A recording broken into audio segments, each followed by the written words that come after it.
Thank you for joining us. This is Amr Shakil 5858. I am Amir Budnam. We are thankful to all international news resources. Following news have been reported by American, European, Asian, African, Australian channels and AP, AFP and Reuters news agencies. Now the headlines. Primetime debate between Kamala Harris and Donald Trump will be on ABC channel. Northeast U.S. under flood and rain watch. Storm Barry continue his devastation. Player with COVID win a gold medal in Paris Olympic. Investigation on assassination attempt on Donald Trump is still going on. Suspects planning to do a bloodbath in Taylor Swift concert in Vienna. Ukraine attack on Russian territory. Bangladesh new leader. Far-right planned protest on weekend in Britain. On Wall Street, S&P 500, Nasdaq, and Dow Jones Industrial all went up. Now watch the channels. Developing right now, a face-off now finalized. Former President Trump and Vice President Harris agreed to a primetime debate right here on ABC. The Northeast on alert, flood watches and warnings as the remnants of Debbie barrel up the East Coast. And the stunning up Summer Games. Team USA's Noah Lyles goes for gold with COVID. First, former President Trump makes his first public appearance since the debut of the new Democratic ticket, agreeing to that debate on ABC next month. Just moments ago, Vice President Harris saying she's looking forward to it. Trump also proposing 2 more showdowns with the Vice President. Selena Wang with late reporting.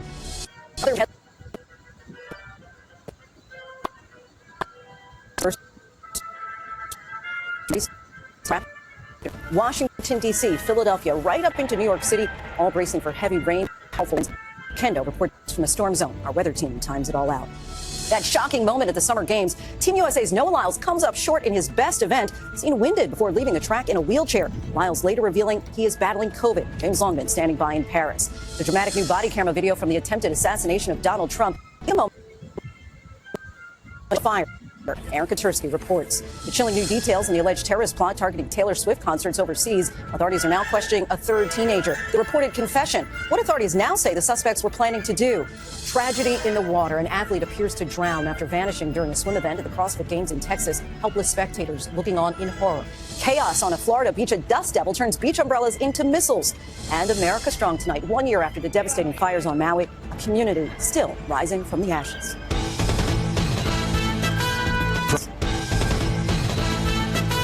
From ABC News World Headquarters in New York, this is World News Tonight with David Muir. Good evening, everyone. Thanks so much for joining us on this Thursday. I'm Lindsay Davis in for David. We begin tonight with major developments in the race for the White House. Vice President Kamala Harris and Donald Trump confirmed their primetime debate here on ABC, set for September 10th, is officially on. Trump going before the cameras at Mar-a-Lago today, making his first public appearance since the introduction of the new Harris-Walz ticket. Trump not only agreeing to the ABC News debate, but challenging Vice President Harris to meet for 2 others next month. Trump on the attack, criticizing the vice president's intelligence and lodging complaints about coverage of the large crowds at her rallies. He also claimed abortion, a key focus of her campaign, will only be a small issue come November. And he was pressed, will there be a peaceful transfer of power if he loses? On the campaign trail today, Vice President Harris and Governor Tim Walz met with UAW members in Michigan. Their blitz of battleground states takes them to Phoenix, Arizona tomorrow. ABC's Selena Wang leads us off. Tonight, it's official. Former President Donald Trump and Vice President Kamala Harris will face off in a primetime debate on ABC next month. The debate, one of 3 that Trump agreed to during a Mar-a-Lago press conference, his first public appearance since the debut of the new Democratic ticket. I just look forward to these debates. I think it's very important that we have them. I think they'll be very revealing. Trump challenging Harris to accept the other 2 proposed debates, insisting that he has not changed his campaign strategy to go after Harris and her vice presidential pick, Minnesota Governor Tim Walz. We have somebody that hasn't received 1 vote for president, and she's running, and that's fine with me. Harris had previously committed to the ABC News debate after replacing President Joe Biden as the nominee. I'm glad that he's finally agreed to a debate on September 10th. I'm looking forward to it, and hope he shows up. Throughout the more than 1 hour-long press conference, Trump repeating false and misleading statements, including that no one died on January 6th. According to the Department of Justice, 5 people died during or after the attack, including 4 protesters and 1 police officer. Trump also bristling at the more support than his own, as Harris and Walz barnstormed the battlegrounds. They talk about, the enthusiasm. Let me tell you, we have the enthusiasm. The Republican Party, and me as a candidate, but the Republican Party has the enthusiasm. Crime stop. Even suggesting that he attracts crowds larger than Martin Luther King Jr. did for his I Have a Dream speech.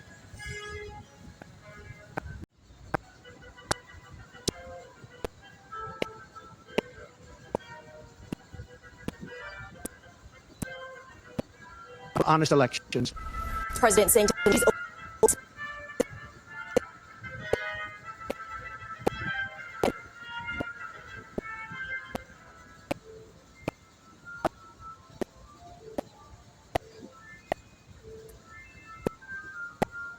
grenades.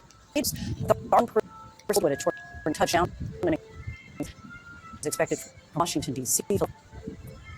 Kendo.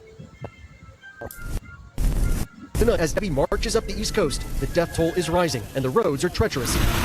Overnight on Highway 74, west of Wilmington, North Carolina, Take a deep breath. Okay. storm chasers and their Which will respond to the egregious abuse of power. This is madness. But first, a bravery from Kamala Harris. As she likes to say, this. I can imagine what can be and being burdened by what has been. You know? What can be unburdened by what has been. What can be Unburdened by what has been. by what has been. What can be unburdened by what. Many of you heard me say it all the time.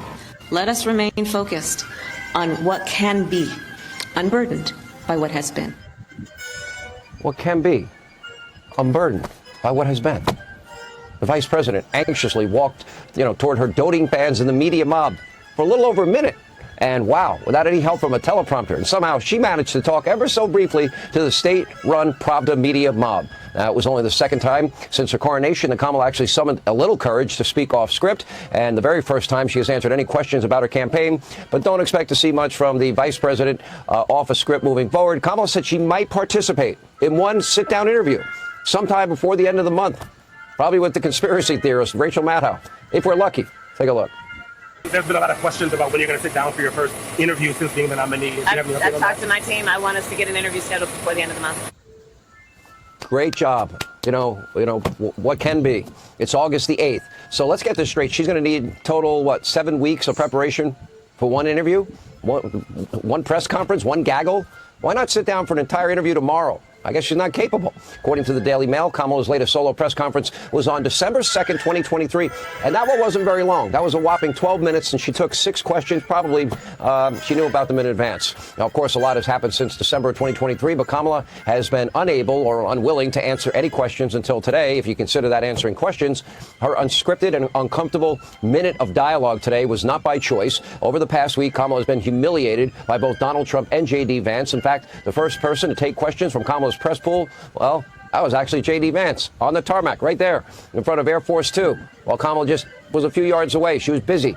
Now, get this. A few hours before Kamala's minute-long Q&A, former President Donald Trump, he conducted an hour-plus-long press conference where he answered questions pretty much about everything under the sun, had this to say about his opponent. Take a look. She's not doing any news conference. You know why she's not doing it? Because she can't do a news conference. She doesn't know how to do a news conference. She's not smart enough to do a news conference. And I'm sorry, we need smart people to lead this country because our country's never been in this danger before. I've never felt that much danger as we feel now. If Kamala wants to silence critics, well, she could step up to the podium, answer questions for an hour. Most everyone in the state-run media mob's a Harris supporter, so there's really nothing stopping her. It's not like she's busy fixing the border or stopping inflation or lowering energy prices. She hasn't lifted a finger to reduce violent crime, gas prices through the roof, or finding a solution to wars overseas. Like Joe Biden, she barely does one event per day. The rest of the day, she's hiding in the equivalent of Joe Biden's basement, and they're covering for her like they did for Biden in 2020. And yet, for some reason, grinning from ear to ear. And when she has the moment, giggling and announcing today that she just loves hard work, loves it. Look. You know, the one thing about all of us is we like hard work. Hard work is good work. Hard work is good work. The thing that we like about hard work is we have fun doing hard work. Because we know what we stand for.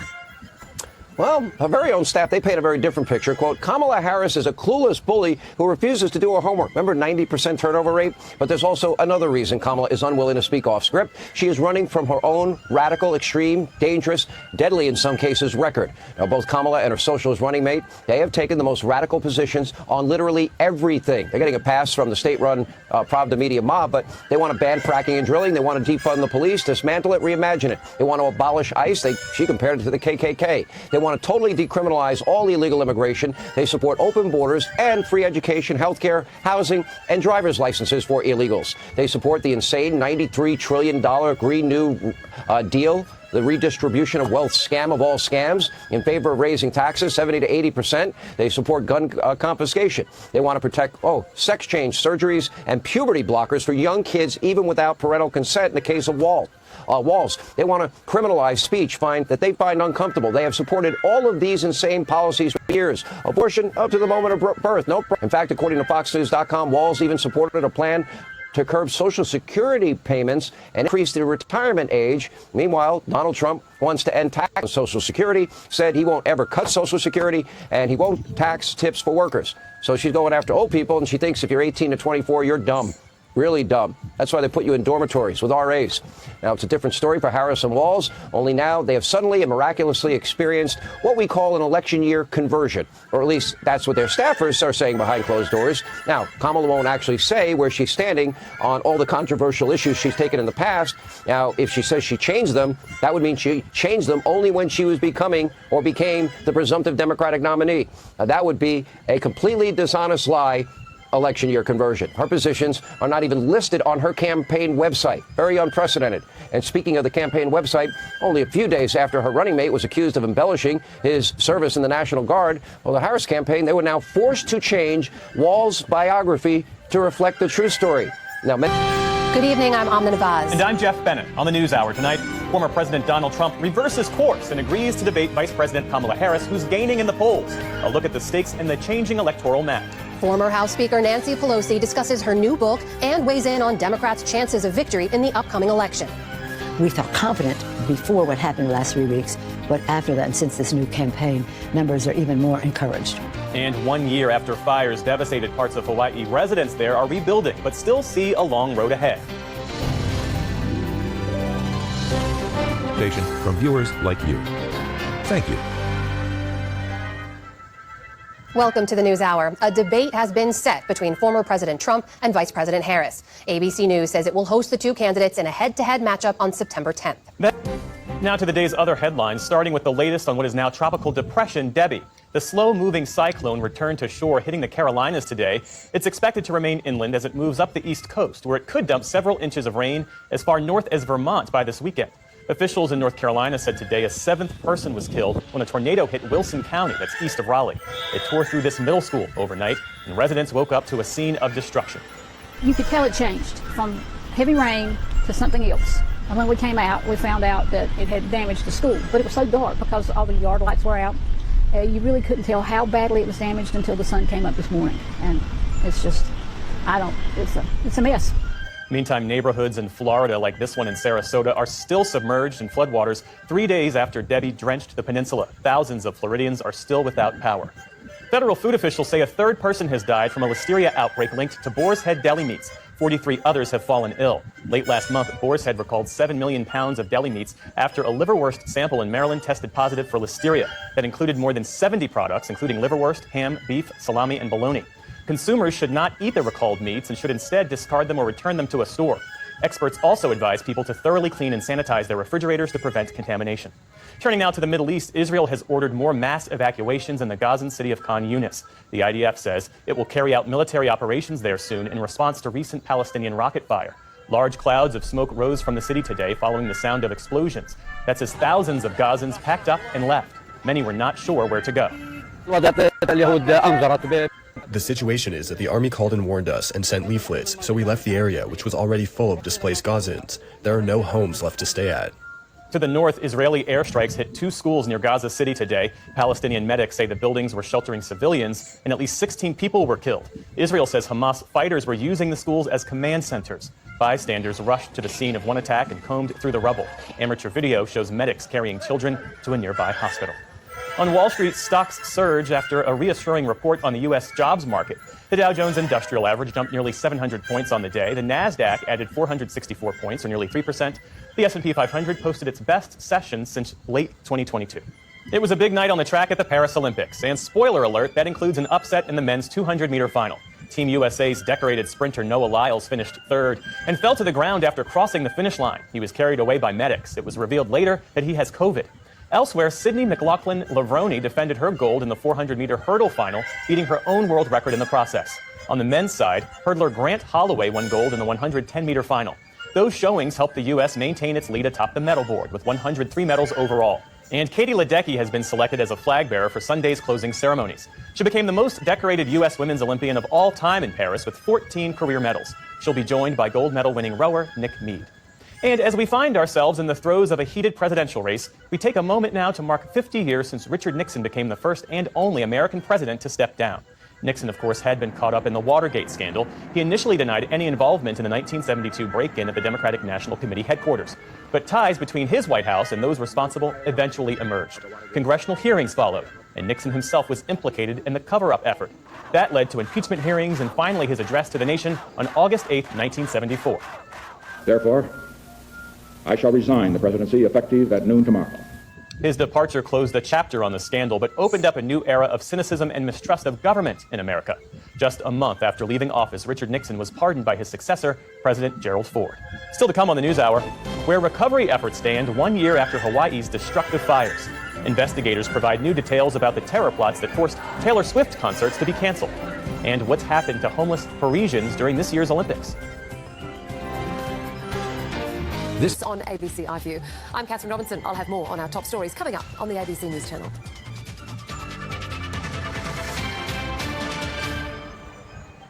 Interviews are unpredictable because humans are too. Everything can change in an instant. Is that an honest answer to the question? Zero. But in every exchange, I'm searching for honesty. It's a war, sir. It's a war. What were you most afraid of? We'll never see family again. A moment of truth that stops us all in our tracks. May I just... Oh, that's funny. Every week, across the country, we're making sense of our ever-changing world. 7:30, Monday to Thursday, ABC and ABC iView. Critical questions. Nuclear transfer from either the US or the UK. That's the detail. Austrian authorities outline details of the alleged terrorism plot targeting a Taylor Swift concert. And silver linings for Australia on day 13 of the Paris Olympics. Hello and welcome to ABC News. I'm Catherine Robinson. Urgent legislation will be introduced into federal parliament next week, seeking to appoint an independent administrator to take charge of the CFMEU. The embattled union has faced allegations of standover tactics and bikie infiltration. Political reporter Evelyn Manfield joins us now from Canberra. And Evelyn, can you just take us back through why this legislation is needed? Workplace Relations Minister Murray Watt says it's needed to clean up the CFMEU after allegations of criminality and corruption in the federal court, seeking to appoint an independent administrator to take over the union.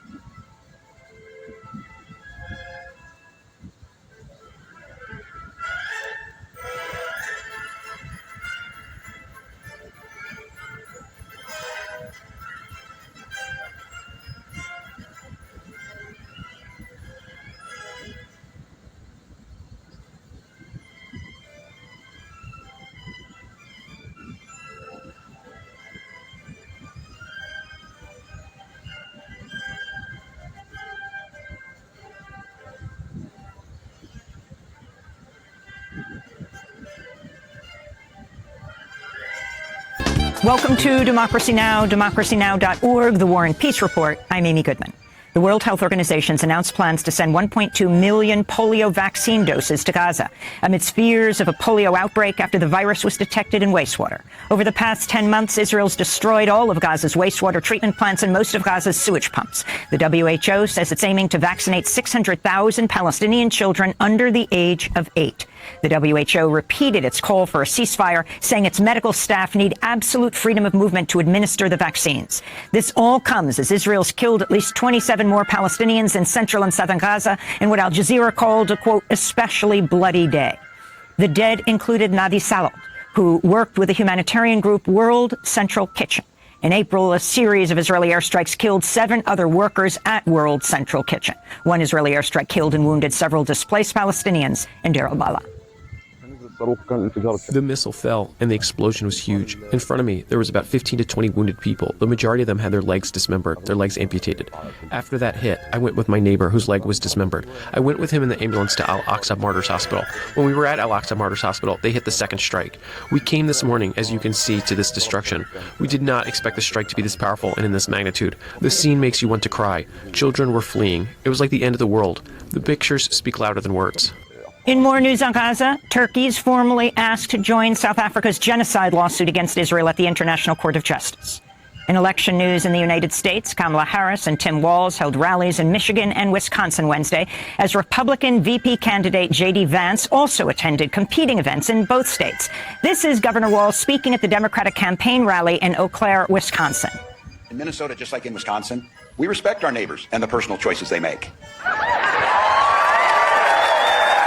Even if we wouldn't make the same choices for ourselves, because we know there's a golden rule. Mind your own damn business. Mind your own damn business. I don't need you telling me about our health care. I don't need you telling us who we love. And I sure the hell don't need you telling us what books we're going to read. At a separate rally Wednesday in Detroit, Michigan, Palestinian rights activists disrupted a speech by Vice President Harris. And he intends to end the Affordable Care Act. You know what? If you want Donald Trump to win, then say that. Otherwise, I'm speaking.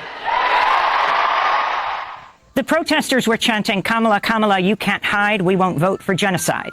Ahead of the rally, leaders of the uncommitted national movement met Harris briefly and requested a meeting to discuss demands for an arms embargo against Israel. Harris is speaking at a United Auto Workers event today in Detroit.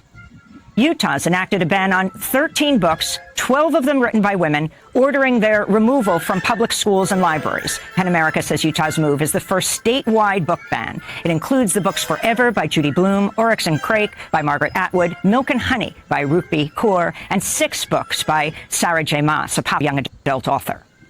In Bangladesh, Nobel laureate Muhammad Yunus has returned home after being recruited to lead an interim government following the ouster of the longtime Prime Minister Sheikh Hasina in a student-led uprising. Yunus spoke briefly after landing in Dhaka and addressed reports of attacks against minority Hindu, Buddhist, and Christian groups.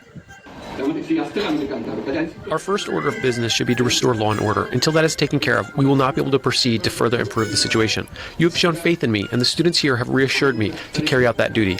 I request the residents of Bangladesh to believe in me. If you do that, there will not be attacks at any locations in the country. Muhammad Yunus also vowed to follow the lead of the student movement, saying, quote, "Whatever path our students show us, we will move ahead with that." To see Democracy Now's interviews with Muhammad Yunus over the years, you can go to democracynow.org. Police in Spain are searching for the Catalan separatist leader, Carles Puigdemont, after he returned to Barcelona, ending 7 years in exile despite a pending warrant for his arrest. Puigdemont spoke at a rally in Barcelona earlier today.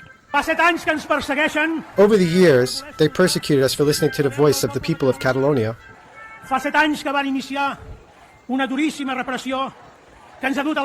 Years where there was a harsh repression from prison to exile that affected the lives of thousands of people for being pro-independence, sometimes for the mere fact of speaking Catalan, making being Catalan something suspicious. Catalan separatist leader Carles Puigdemont disappeared just after he spoke in Barcelona, prompting a massive police search. Roadblocks have been set up and the police are searching cars in the area in a massive manhunt. Major anti-fascist rallies took place across the United Kingdom Wednesday as communities came together to counter the recent surge in far-right violence. Members of Muslim and immigrant communities in Britain say the riots have left them feeling unsafe. Newcastle is known for love. People are very lovely all the time. We never had this sort of issue. So that's why we all are here to show our solidarity with each other. Yes, I was scared, but when I saw these guys, everybody here, I'm really happy and overwhelmed. Not only me, entire community. The riots erupted after misinformation spread about a suspect in a recent stabbing spree that killed 3 little girls. British police have arrested some 400 white nationalists and warned rioters could face terrorism charges and 10 years in prison. We'll go to London later in the broadcast. Russia's declared a state of emergency. Tonight, former President Donald Trump agrees to debate Vice President Kamala Harris. These debates, I think it's very important that we have them. I think they'll be very revealing. While he attacks the Democratic presidential nominee. Everything she's touched has turned bad. She's incompetent. How Harris is responding. We're not falling for these folks who are trying to divide us, trying to separate us, trying to pull us apart. The CBS Evening News starts now. Good evening, everyone. I'm Major Garrett in for Nora. America will see Donald Trump and Kamala Harris on the debate stage just over a month from now. Late this afternoon, both nominees agreed to hold their first debate on September 10th, with more debates possible. The former president was the first to break the news at a Mar-a-Lago press conference this afternoon. That's where he blamed Harris for everything from high prices to illegal immigration to the supposed decline of San Francisco. CBS's Caitlin Huey-Burns was in the room asking questions, and she starts us off tonight from West Palm Beach, Florida. If she becomes president, our country is going to be a giant fail. In an hour-long press conference at his Mar-a-Lago resort today, former President Trump aimed to knock Vice President Kamala Harris out of the headlines. How have you recalibrated your strategy to compete against Harris? I haven't recalibrated strategy at all. It's the same policies, open borders, weak on crime. I think she's worse than Biden. And he called her out for not taking questions directly from reporters since she became the nominee. She doesn't know how to do a news conference. She's not smart enough to do a news conference. No Harris press conference is on the calendar, but at least one debate is. They'll be on stage together on September 10th, and Trump says he's agreed to 2 other dates as well. Trump also addressed this CBS Sunday Morning interview with President Biden. Are you confident that there will be a peaceful transfer of power in January 2025? If Trump wins, no, I'm not confident at all. I mean, if Trump loses, I'm not confident at all. He means what he says. Of course there'll be a peaceful transfer, and there was last time, and there'll be a peaceful transfer. I just hope we're going to have honest elections. But it wasn't peaceful on January 6, 2021, when a mob supporting Trump attacked the Capitol, trying to prevent the certification of the election. He falsely inflated the number of migrant encounters at the border over the last 4 years, more than doubling the actual total of 8 million. 20 million people came over the border during the Biden-Harris administration. 20 million people. And it could be very much higher than that. We are going to start the largest mass deportation in the history of our country. Harris continues to focus on battleground states and voters, meeting with UAW members in Detroit. I'm glad that he's finally agreed to a debate on September 10th. I'm looking forward to it and hope he shows up. Harris will head to the border state of Arizona for a rally on Friday. Top Trump campaign officials told us today that they don't believe the fundamentals of this race have changed, but they did acknowledge that their own polling shows that Kamala Harris has been successful in rallying the Democratic Party base and has made significant gains among black voters. Major? Eventually, the fundamentals in the polls become one. Kaylin Huey-Burns, thank you. Debbie, now a tropical depression is pounding the Carolinas after making a second landfall overnight near Charleston. Torrential rains, dangerous flooding, and at least 6 tornadoes were reported in North and South Carolina, destroying homes and killing 1 person. CBS's Christiane Benavides reports from a tornado-damaged small town. We are coming on the air tonight with breaking news. Dramatic body cam video showing the moment a police officer comes face to face with the man attempting to assassinate former President Trump just before he fired. And the finger pointing now captured on those cameras from local officials. We're breaking down what we're just learning and what's next in the investigation. Plus, tropical storm take 2 as Debbie makes landfall yet again, spitting off tornadoes and triggering devastating flooding. We're live in North Carolina as the now deadly storm moves through that state. Then what could have been what officials call a bloodbath at Taylor Swift's Vienna concerts stopped in its tracks. The tip from the U.S. that helped prevent it and what this means for other big events. And viral IUD insertion horror stories now finally getting the Fed's attention. How health officials are pushing doctors to do better for women. Plus, a huge night for the USA at the Olympics. Stunning moment, Noah Lyle ended up off the track after running with COVID. The new world record on the field, the instant classics in volleyball and basketball. And for the very last time these games, Keir Simmons' favorite moment as he prepares for his own personal best, the live shot he'll do for us later on in the show. Hey there, I'm Hallie, and we are coming on the air tonight with dramatic new body cam video showing the exact moment a police officer climbed onto the roof where a would-be assassin was getting ready to open fire on former President Trump. Want to show it to you here. This is the video I'm talking about, showing a Butler Township, Pennsylvania police officer climbing up on the roof before immediately dropping back down, potentially because there was concern that the shooter could turn his rifle on the officer. There's no audio from that moment, but some video later captures the officer's immediate reaction to what he saw. Listen to this. This close, bro. Dude, he turned around on me. Seriously, he was right where you picked me up, bro. He was on that left side. Now remember, the suspect, the shooter, was able to get several shots off in the moments after that officer climbed the roof, hurting the former president and killing a bystander before he then was killed by a Secret Service sniper. NBC's Tom Winters all over these late-breaking developments for us. Okay, let's talk us through what we're seeing and hearing, because there's some new insights we're getting based on the conversations between these officers and what this video shows. Hallie, some of the most important evidence to law enforcement officials when they investigate a crime are the things that people immediately say after something has happened, because it's at that moment that their memory is most clear, that they are reacting in their most genuine way to whatever trauma or shock that they just saw. The video that you played for us and the video that we're looking at now captures a moment. We don't see it because, remember, the body-worn camera is worn at approximately the chest level, so we don't see it as he tries to get up on the roof and immediately drops back down, because according to the Secret Service testimony and the timeline of events, it's 30 seconds after he gets up on that roof where he sees Thomas Matthew Crooks turn to him with his rifle and point at him that he jumps down, radios, and 30 seconds later there are shots fired at the former president. But of course, a lot of this over the past several weeks has been, how could that have even happened? And we heard today from a Butler Township Police Department member in what he says happened in the back and forth with the Secret Service leading up to this event. Let's take a listen, Howie. I told them they need to post the guy over here. I told them that the Secret Service. I told them that Tuesday. I told them to post guys over here. Hallie, in addition to that, he later says on the tape that he had a discussion with the Secret Service on Tuesday. So remember, the shooting was on a Saturday. Tuesday, several days beforehand, he's talking to the Secret Service where he says that they should have been posted back there. That back there on the video is behind the building or buildings where eventually Crooks was able to get on top of and fire shots at former President Trump, 8 rounds in total. So that's the reaction that we're getting from police officers in the seconds after this happened. And clearly they were upset that they were even responding to this at all based on what they say. They told the Secret Service. We're still waiting on a response from the Secret Service, but of course we've reached out to them. Okay, that was a question there too, because of the criticism. On this Thursday night, terror plot investigation. The group accused of planning what police call a bloodbath on Taylor Swift concerts. The suspects, in fact, had very concrete and detailed plans to create a tragedy. What was found in one suspect's home and the anxiety over Swift's future shows. Freshwater woes. I know this is not the news that any of us wanted to hear. Why Calgary is turning on another round of restrictions. 1 year after Lahaina went up in flames, the historic Hawaiian town's resilience and regrowth. And she's always given it her best shot. It's like all of a sudden the thing that you love to do hurts you. The ups and downs of Canadian Olympian Sarah Mitten's journey to Paris. Global National with Donna Friesen. Reporting tonight, Carolyn Jarvis. 2, 1. Here we go. This is the start of the 5-kilometer run of the Portugal Sport Festival. Just a couple of years ago, running in a suburban 5K Good luck, have fun out there. would have been unimaginable for Sean Walls. This is crazy. It's absolutely crazy. I was not a runner when I came into recovery. I was not in good shape when I came into recovery. It's nothing that I could have accomplished alone. Now, he's healthy and sober. Something about the exercise, the community, pushes away his mind's anxious soundtrack.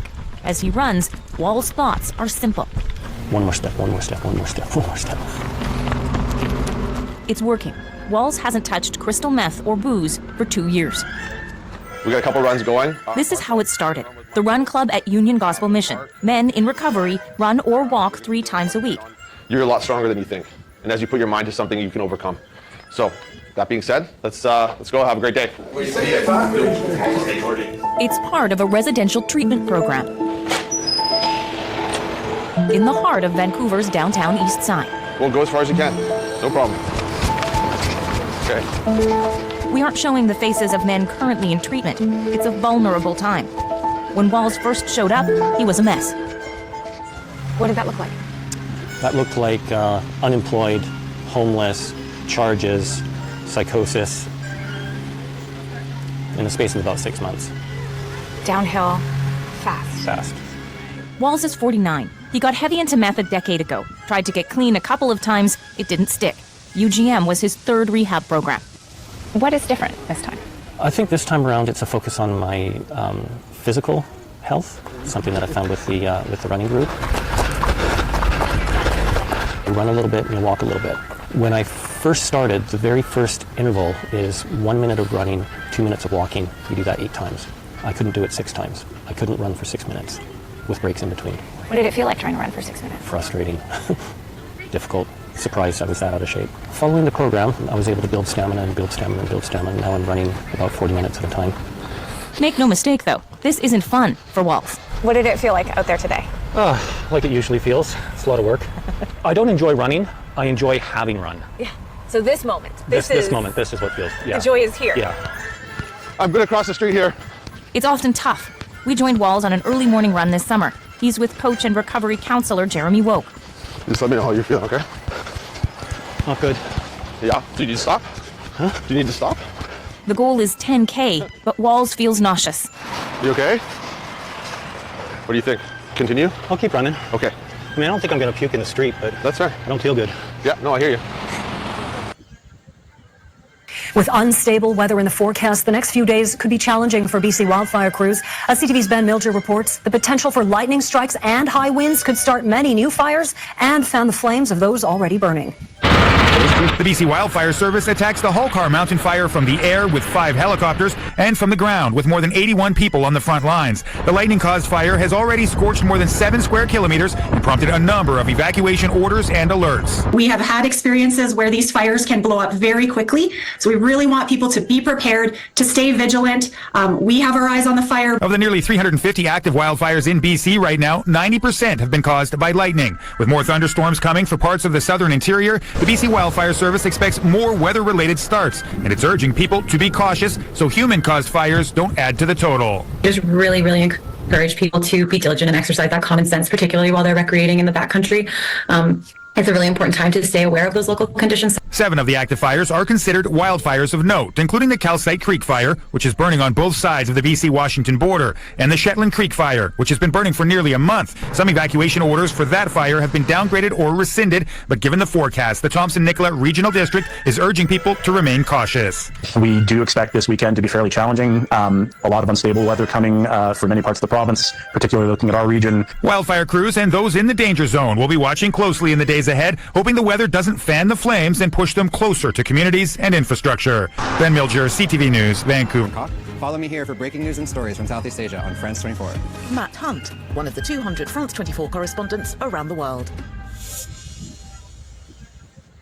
Hello and welcome to Daybreak here on France 24. These are this morning's main news headlines.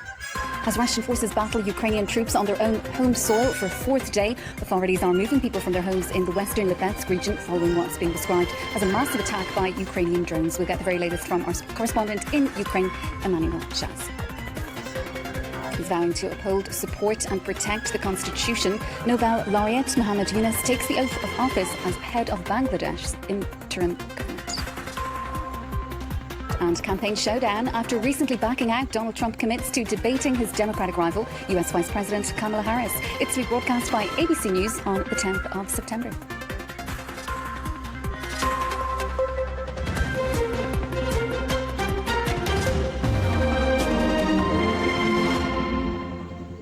Good to have you with us. First this hour, residents are being evacuated from their homes in several villages in the western Russian region of Lipetsk following what's been described as a massive attack by Ukrainian drones. Explosions have been reported and power supplies have been disrupted. It comes as Russian forces battle Ukrainian troops for a 4th day after they smash through the border in the Kirks region. It's one of the biggest attacks on Russia since the start of the war. Well, for the very latest, let's cross live now to our correspondent in Kramatorsk. Emmanuel Shaz is standing by for us. Emmanuel, tell us firstly, if you can, what has been the reaction in Ukraine, in Kyiv particularly, to this latest incursion by Ukrainian troops? Well, we do have the operational silence on what is going on in Kursk. However, we had 2 reactions from Kyiv. First, that of President Volodymyr Zelensky, who said that Russia should feel what it had done to Ukraine. He didn't make a direct reference to Kursk, but I think this is quite clear that he was referring to the war coming on Russian territory for the very first time. The second reaction was that of his advisor, Mikhailo Podolyak, who was saying that as a result of Russia thinking that it could invade Ukraine in all impunity, this happened. And for Podolyak, the sole responsible of this Ukrainian incursion is Russia, which has been waging a war of aggression against Ukraine. Emmanuel, talk to us then a little bit about what exactly is happening on the ground. What do we know? What is the very latest? Well, the very latest is that according to Russian information, because as I was mentioning here on the Ukrainian side, we have operational silence. The very latest is that the fighting is ongoing, that the incursion is still deep into Russian territory. According to Russian sources, at least 15 kilometers within Russian territory. You were also mentioning these massive Ukrainian drone attacks well within Russian territory. The region of Lipetsk is 300 kilometers away from the border. There, a military base has been hit. There again, there's no confirmation on the Ukrainian side. But we see that this Ukrainian offensive, which nobody on the Russian side or internationally seems to have been expected, is ongoing. There's also international media which have reported that the head of the Russian army hadn't taken into account reports that Ukrainian troops were gathering at the border with Russia. So there will be some explanation to do on Moscow's side within the Kremlin between generals. But here, as I was mentioning, in Ukraine, there's operational silence while those operations are ongoing, and it's the case at the moment as we speak. Emmanuel, for now, thank you so much. That is our correspondent in Kramatorsk, Emmanuel Shaz. In other world news, the mayor of Nagasaki is defending his decision not to invite Israel to a ceremony marking the 1945 atomic bombing of the Japanese city. Shiro Suzuki says it's unfortunate that US and British ambassadors have refused to attend Friday's event over what they describe as a snub. Suzuki is insisting that the decision was not political but aimed at averting protests over the war in Gaza. It's been exactly 79 years since the United States dropped an atomic bomb on Nagasaki, killing 74,000 people, including many who survived the explosion but died later from radiation exposure.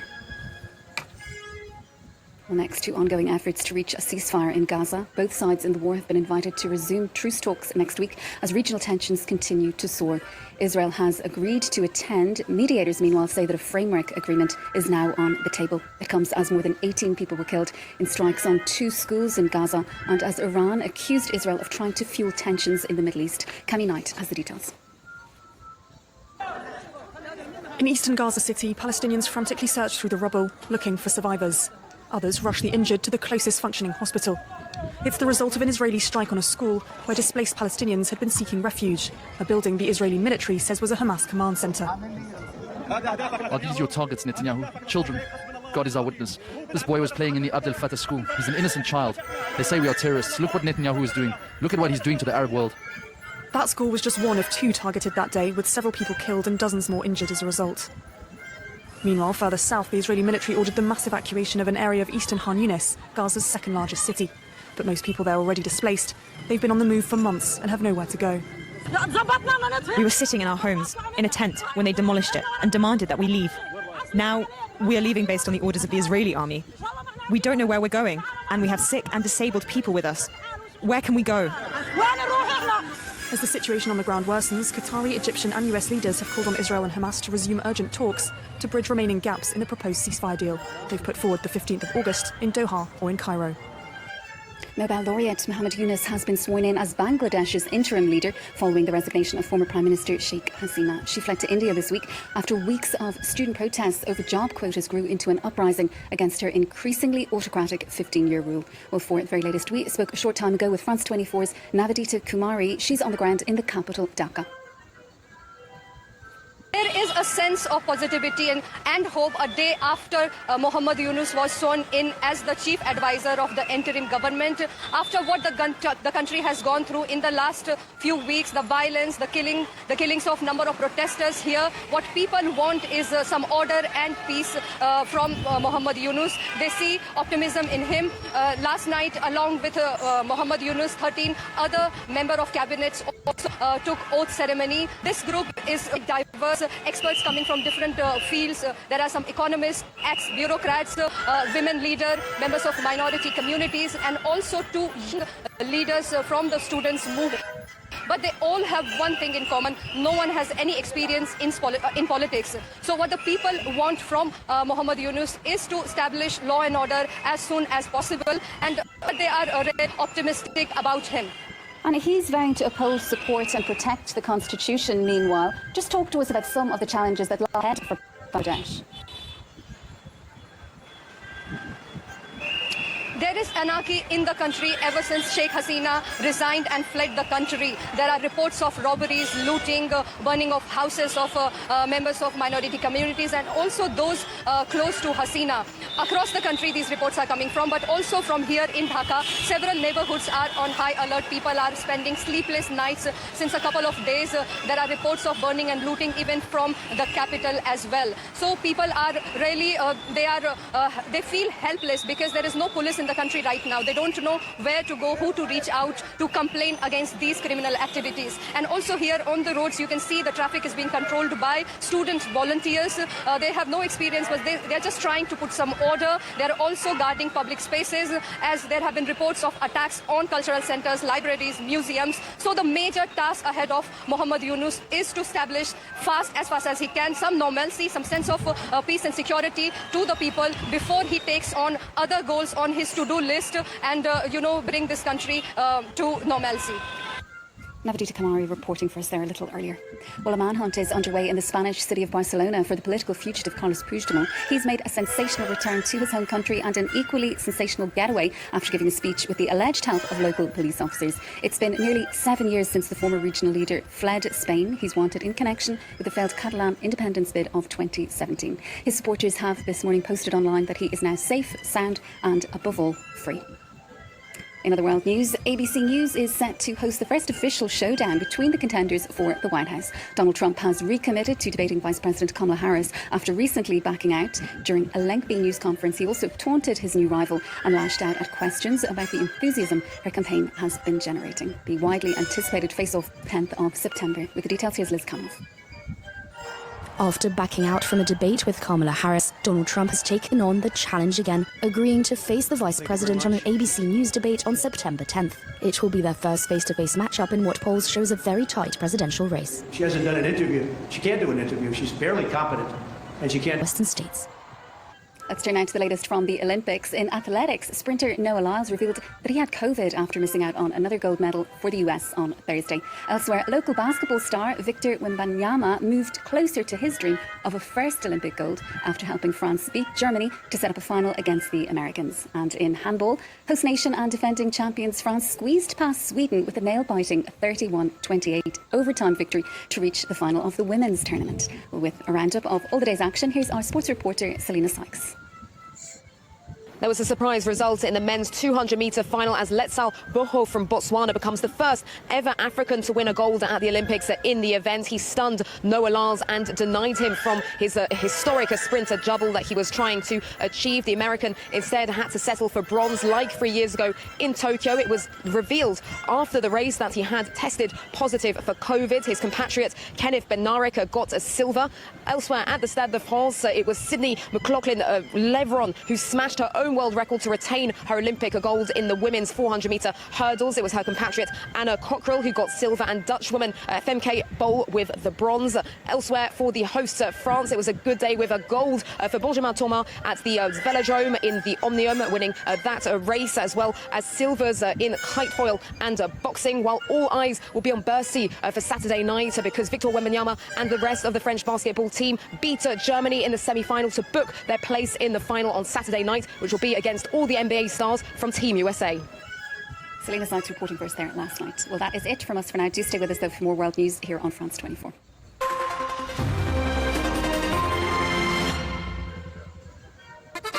Welcome to this special history episode of French Connections Plus. In this show...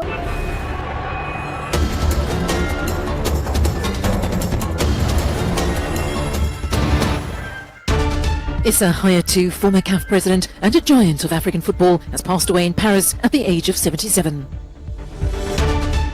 Police in Nairobi clashed with demonstrators who are calling on President William Ruto to resign.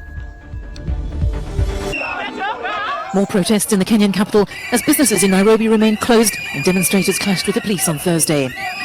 Building on the concessions they won in weeks of demonstrations, people are calling on President William Ruto to resign. Following the recent protests, he fired his entire cabinet and included opposition members in what he called a broad-based government. But it appears that, for some, this was not enough. I am protesting for the people who lost during the march, who are asking the government for accountability. I am protesting for the people who have missed out on so many opportunities because of broken systems. Russian athletes competing at this year's Olympics have an uneasy status as individual neutral athletes. Some in the Olympic Village oppose them taking part, and Russian opinion is divided, with some Russian politicians describing those competing as traitors. Activists gathered information from Russian athletes' social media leading up to the Games, flagging posts they considered showed support for the war. One of these was allegedly Diana Schneider, who became one of the first Russians to win a medal at the Paris Olympics after taking silver in women's doubles. You published in February 2022 two posts on Instagram. I'm not going to answer anything about politics here. Okay, my question was only, do you regret it and your position has changed or not? No, no comments about it. I'm here to talk about tennis and my game today. Ukraine wanted Russian athletes excluded and opposed Olympic efforts to include them as neutral athletes. Ukraine briefly boycotted Olympic qualifying competitions that allowed Russians to attend, but changed their policy, facing the risk of not being represented at the Olympics at all. Ми всі прекрасно знаємо, звідки ці атлети, в принципі, і вони не сказали жодного слова проти війни, тобто вони не висловилися за мир навіть. Тому я вважаю, що це дуже прикро, тому що Олімпійські ігри – це про мир.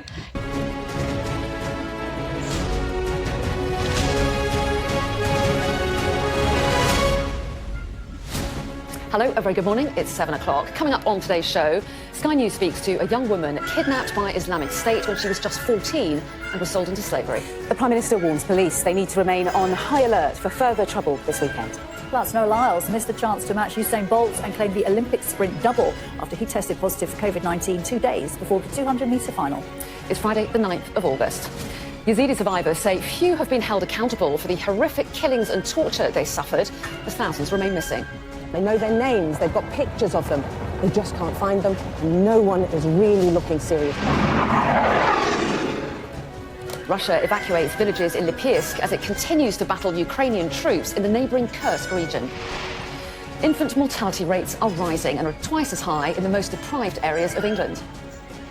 Former glamour model Katie Price is arrested at Heathrow Airport after failing to attend court.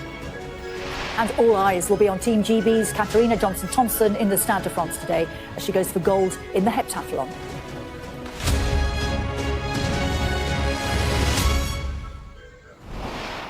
Hello, very good morning.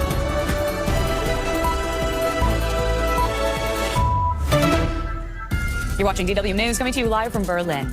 Russia reports a massive drone attack at a military airfield about 300 kilometers from the Ukrainian border. The attack comes amid heavy fighting in Russia's Kursk region. A shock incursion by Ukrainian forces there enters its fourth day. Also coming up on our show today, Bangladesh's new leader returns home on a mission to restore law and order. Mohammed Yunus was sworn in on Thursday. Student protest leaders will join his caretaker government. And Donald Trump will debate his new Democratic opponent, Kamala Harris, on September 10th. The presidential candidates have agreed to their first face-to-face showdown as polls point to an extremely tight race.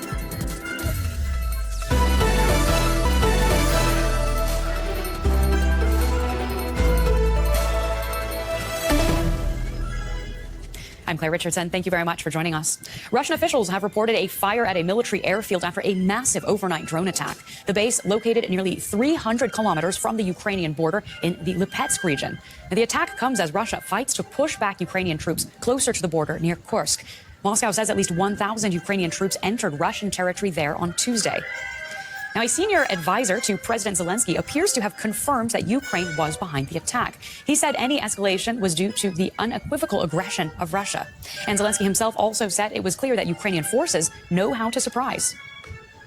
Hoping to... This is Asia Now. It's 2 p.m. in Singapore and Hong Kong, 11:30 in New Delhi and 1 o'clock in Jakarta. I'm Glenda Chong. At this hour, Thailand's main opposition party relaunches under a new name, the People's Party, 2 days after it was dissolved by the Constitutional Court for campaigning to reform the royal insult laws. Nobel laureate Mohammed Yunus vows to guide Bangladesh back to democracy as he takes charge as the country's interim leader. Japanese Prime Minister Fumio Kishida cancels his trip to Central Asia after scientists warn a possible mega-quake could hit the country. It comes as parts of Japan's south clean up after powerful tremors rocked the region on Thursday.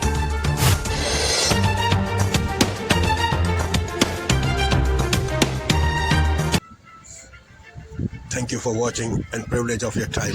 This is Amir Shakil 5858. I am Amir Woodman. Have a good life.